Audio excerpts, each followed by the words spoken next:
오늘 하루도 말씀으로 승리하는 하루 되세요. 화이팅!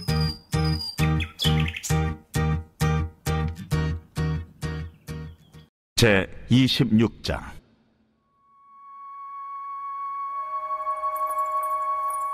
너는 성막을 만들되 가늘게 꼰 배실과 청색, 자색, 홍색 실로 그룹을 정교하게 수놓은 10폭의 휘장을 만들지니 매 폭의 길이는 28규빗, 너비는 4규빗으로 각 폭의 장단을 갖게 하고 그 휘장 5폭을 서로 연결하며 다른 5폭도 서로 연결하고 그 휘장을 이을 끝폭가에 청색 고를 만들며 이어질 다른 끝폭가에도 그와 같이 하고 휘장 끝폭가에 고 50개를 달며 다른 휘장 끝폭가에도 고 50개를 달고 그 고들을 서로 마주보게 하고 금 갈고리 50개를 만들고 그 갈고리로 휘장을 연결하여 한 성막을 이룰지며 그 성막을 덮는 막 곧 휘장을 염소털로 만들되 11폭을 만들지며 각 폭의 길이는 30규빗, 너비는 4규빗으로 11폭의 길이를 갖게 하고 그 휘장 5폭을 서로 연결하며 또 6폭을 서로 연결하고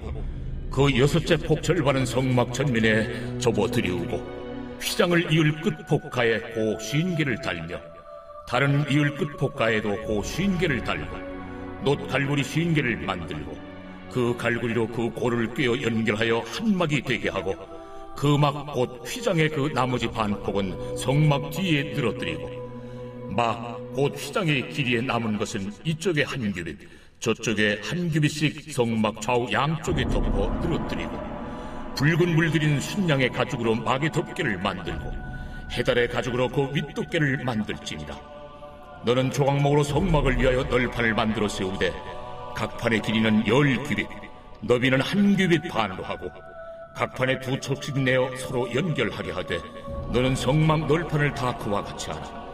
너는 성막을 위하여 널판을 만들되 남쪽을 위하여 널판 20개를 만들고 20널판 아래에 은받침 40개를 만들지니 이쪽 널판 아래도 그 2척을 위하여 2받침을 만들고 저쪽 널판 아래에도 그 2척을 위하여 2받침을 만들지며 성막 다른 쪽 곧 그 북쪽을 위하여도 널판 20개로 하고 은받침 40개를 이쪽 널판 아래에도 2받침 저쪽 널판 아래도 2받침으로 하며 성막 뒤 곧 그 서쪽을 위하여는 널판 6개를 만들고 성막 뒤 2모퉁이의 쪽을 위하여는 널판 2개를 만들되 아래에서부터 위까지 각기 2겹 두께로 하여 윗꼬리에 이르게 하고 2모퉁이 쪽을 다 그리하며 그 8널판에는 은 받침이 16이니 이쪽 판 아래도 2받침이요 저쪽 판 아래도 2받침이니라. 너는 조각목으로 띠를 만들지니 성막 이쪽 널판을 위하여 5개요 성막 저쪽 널판을 위하여 5개요 성막 뒤 곧 서쪽 널판을 위하여 5개며 널판 가운데 있는 중간띠는 이 끝에서 저 끝에 미치게 하고 그 널판들을 금으로 싸고 그 널판들의 띠를 꿰일 금고리를 만들고 그 띠를 금으로 싸라. 너는 산에서 보인 양식대로 성막을 세울지니라. 너는 청색, 자색, 홍색 실과 가늘게 꼰 배실로 짜서 휘장을 만들고 그 위에 그룹들을 정교하게 수놓아서 금 갈고리를 4기둥 위에 늘어뜨리되 그 4기둥을 조각목으로 만들고 금으로 싸서 4은받침 위에 둘지며 그 휘장을 갈고리 아래에 늘어뜨린 후에 증거궤를 그 휘장 안에 들여놓으라. 그 휘장이 너희를 위하여 성소와 지성소를 구분하리라. 너는 지성소에 있는 증거궤 위에 속죄소를 두고 그 휘장 바깥 북쪽에 상을 놓고 남쪽에 등잔대를 놓아 상과 마주하게 할지며 청색, 자색, 홍색 실과 가늘게 꼰 배실로 수놓아 짜서 성막문을 위하여 휘장을 만들고 그 휘장문을 위하여 기둥 5을 조각목으로 만들어 금으로 싸고 그 갈고리도 금으로 만들지며 또 그 기둥을 위하여 받침 5개를 노스로 부어 만들지니라.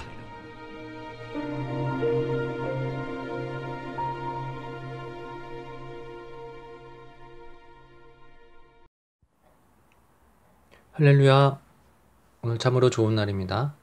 하나님의 은혜와 기쁨과 평강이 오늘 지금 여러분과 함께 있기를 원합니다. 오늘은 출애굽기 26장 1절에서 37절까지 본문으로 성막의 덮개와 벽체와 휘장에 대해서 말씀드리려고 합니다. 오늘 성우님께서도 1절부터 37절까지 읽으시느라 힘드셨을 것 같은데요. 여러분도 여기까지 오시느라 힘드셨을 거라 생각합니다. 하지만 어두운 터널을 지나야 내가 가야 할 밝은 길이 나오는 것처럼 오늘 본문 말씀도 반드시 인내하고 넘어가셔야 하나님께서 주시는 귀한 깨달음과 은혜를 누리시게 될 줄 믿습니다. 특별히 하나님께서 지으라고 명령하신 성막제도는 우리 그리스도인들이 꼭 알아야 할 내용이기 때문에 이번 영혼의 양식을 통해서 집중해서 들으시고 신앙의 귀한 양식이 되시기를 원합니다. 자, 먼저 규빗이라는 말이 나오죠. 규빗은 성경에 나오는 측량 단위인데요. 보통 평균적인 팔뚝 길이를 의미합니다. 그래서 1규빗은 대략 50cm 정도로 생각하시면 될 것 같습니다.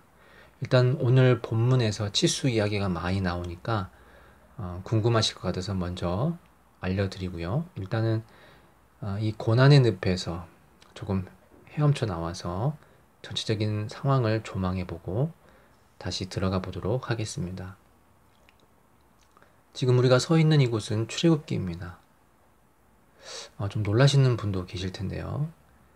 복잡한 말이 많아서 딴 곳에 있는 것 같지만 출애굽기 맞습니다. 출애굽기를 보통 5부분으로 나누어지게 되는데요. 총 40장 중에서 첫째 1장은 서론 부분이고 둘째 15장까지는 우리가 흥미진진하게 알고 있는 출애굽 내용입니다. 셋째로 18장까지는 광야 여정을 다루고 있고요. 넷째 24장까지는 각종 법률이 나오는 시내산 언약이 등장합니다. 마지막 5번째 40장까지는 성막 건설에 관한 내용이 나옵니다. 그렇다면 황금 송아지 사건은 어디에 나오느냐?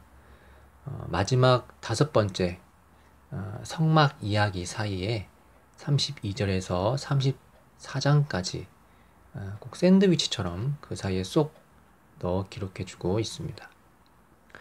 이제 우리의 관심사는 성막으로 돌아가야 합니다. 저쪽에서 우리를 기다리고 있는 고난의 늪을 바라보고 생각해 보도록 하겠습니다. 먼저 성막이 무엇입니까? 구약시대 때 하나님께 드리는 예배의 장소라고 보시면 될 텐데요. 큰 특징은 이동식 텐트라는 그런 개념으로 보시면 되겠습니다. 구약 40년 광야 시대 가운데 늘 이스라엘 백성과 함께 했던 것이 성막이었습니다. 성막은 하나님이 계시는 곳, 임마누엘의 장소였던 것입니다. 하나님의 임재 장소였습니다. 성막이 움직이면 모든 이스라엘 백성은 쉬고 있던 장소에서 재빨리 텐트를 걷고 움직여야 했습니다.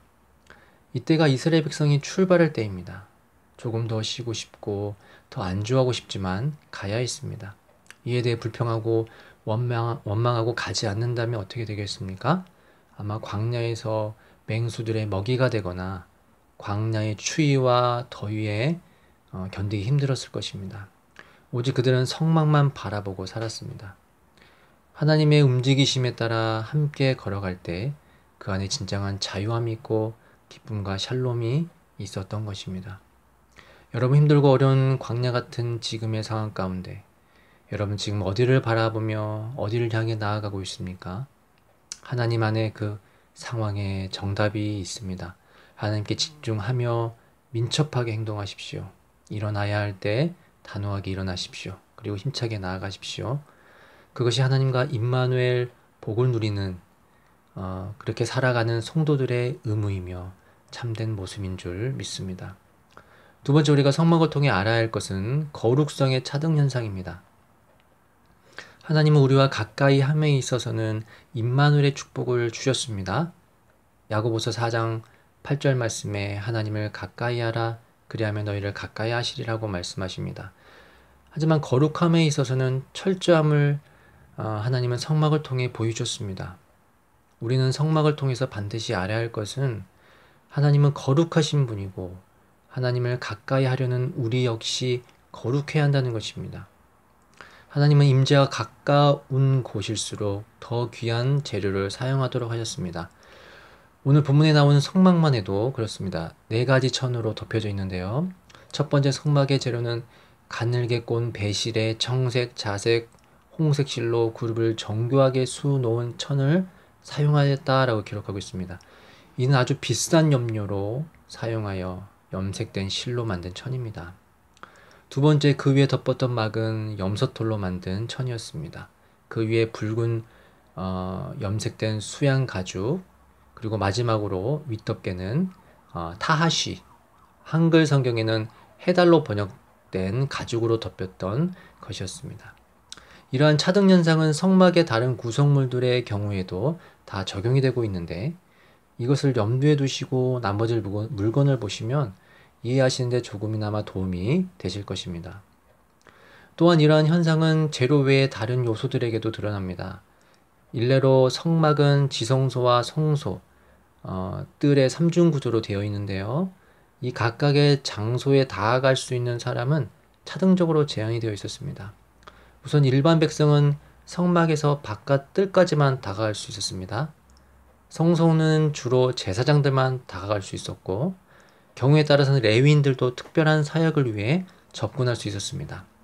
그런데 마지막 가장 거룩한 곳인 지성소는 오직 대제사장만 들어갈 수 있었습니다. 그것도 1년에 오직 속죄일 하루만 그렇게 할 수 있었던 것입니다.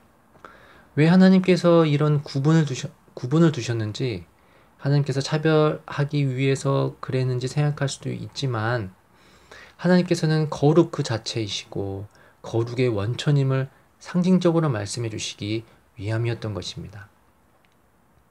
여러분, 우리는 계속해서 성막에 대해서 묵상할 것입니다. 너무나 많은 어려운 단어들과 치수들로 인해 머리가 복잡해지고 빨리 지나갔으면 하는 마음이 많이 드시겠지만, 여러분, 이 안에서 하나님의 어떤 세심함과 사랑이 느껴지지 않으십니까? 분명 성막을 만드신 분은 하나님이십니다. 성막을 왜 만드셨을까요? 그렇습니다. 조금이라도 이스라엘 백성을 만나기 위함입니다. 그리고 하나님은 따로 어느 화려한 호텔방에 머물러 있으신 게 아니라 이스라엘 백성과 함께 그 치열한 현장 안에 계셨습니다. 차디찬 광야의 밤 공기와 뜨거운 광야의 낮 공기를 이스라엘 백성과 함께 호흡하셨던 것입니다. 하나님은 지금도 임마누엘의 하나님으로 우리와 함께 거하시기를 원하십니다. 성막을 만드셨던 그 세밀함으로 우리 각 사람을 세밀하게 바라보고 지켜보고 계십니다. 그리고 오늘 지금 하나님은 치열하게 세상 속에서 의의 싸움을 싸우고 있는 내 옆에서 따뜻한 눈으로 바라보고 계십니다. 여러분, 그 하나님께 눈을 맞춥시다. 그리고 그분과 함께 힘든 세상길 끝까지 믿음 지키며 나아갑시다. 무릇 사람이 할 수 없는 것을 하나님은 하실 수 있습니다. 할렐루야.